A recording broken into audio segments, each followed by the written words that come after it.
Diga Diga Doo Version 2 painting, 116 by 127 centimeters acrylic pop art painting on canvas from the 2000s, and Dancing Times artist collections.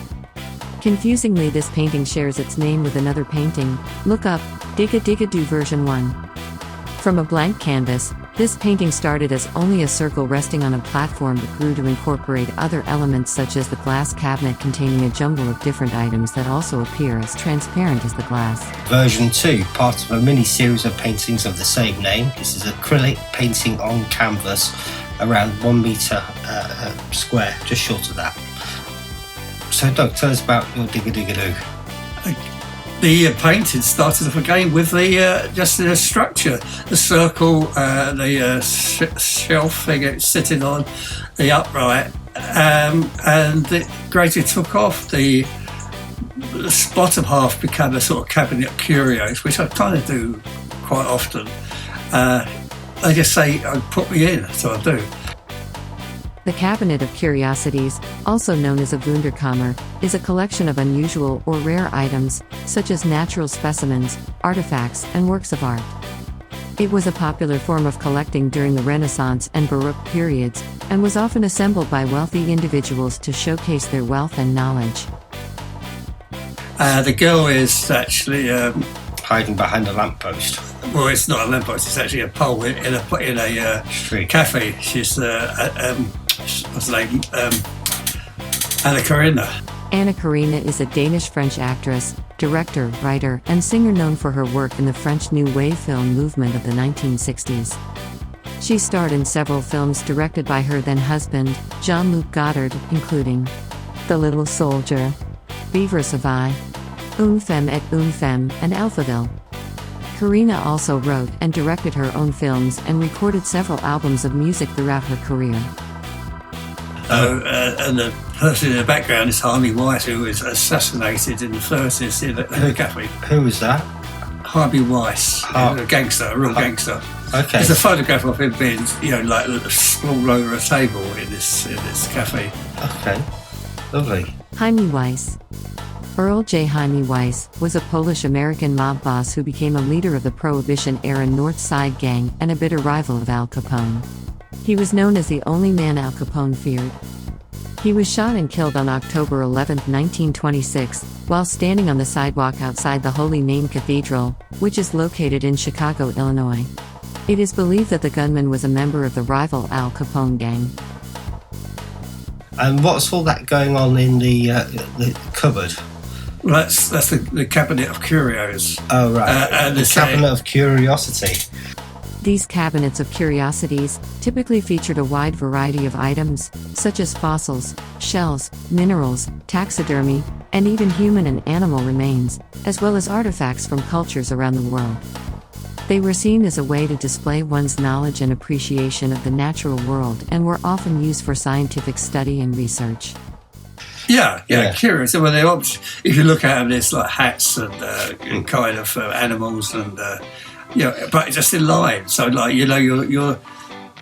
you're seeing them, but almost like by X-ray. They're not meant to be seen. Yeah. But again, that's one of the devices they used to use in the 40s in the crime films. You used to see a cupboard or something, and then you sort of see inside it, quite magically. So it's something like that, Now, the one curious thing on that painting is the chalice. Is that the chalice of malice, or is that the? Is that a pestle? Is it a vessel with a pestle? Yeah. The palace has the brew that is true. Or the pellet with the poisons in the vessel with the pestle. The chalice with the palace has the brew that is true.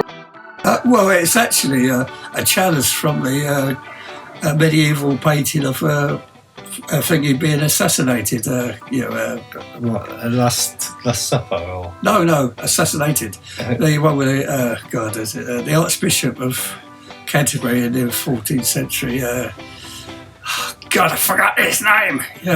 It's all right. We'll find it afterwards. Yeah, it's flash it up just here. Yeah. So what? Just give me this. You can't remember the name. We'll come back to the name. What was that story then? What? Some cardinal who got poisoned with it. He got poisoned. He got his head chopped off. Yeah, but okay. But what does that mean about the chalice then? Well, it was in the picture. All right. So so it's just lifted out of the picture, put into this picture because it's a table. Why can't I remember? I have this trouble with fucking time. Yeah, oh, don't worry. Yeah, it's fine. We'll flash it up. You'll remember it. You go, ah, ha, ha, later Yeah, on. it will. Yeah, it is. Yeah, okay. Thomas All right. Becket. Thomas Becket. Thomas Becket. Thomas Becket. Thomas Becket was born in, or around 1120, and was a medieval English Archbishop of Canterbury. He served as Chancellor to King Henry II, and later became Archbishop, but the two had a falling out over the rights of the Church. Henry wanted to assert more control over the Church, but Becket, as Archbishop, defended the Church's autonomy. This led to a conflict between the two and ultimately led to Becket's assassination by knights loyal to King Henry. Thomas Becket later became a martyr and a saint in the Catholic Church.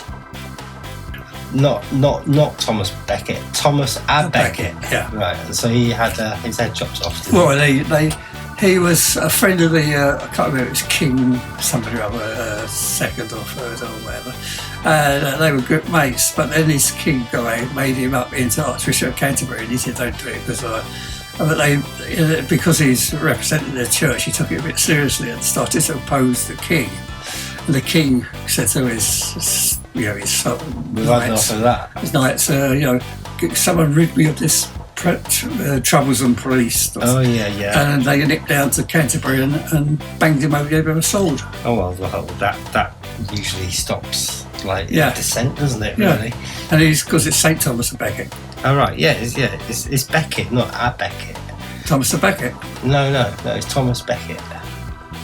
Yeah, not Thomasa. Not Thomas A. Becket. It's Thomas Becket.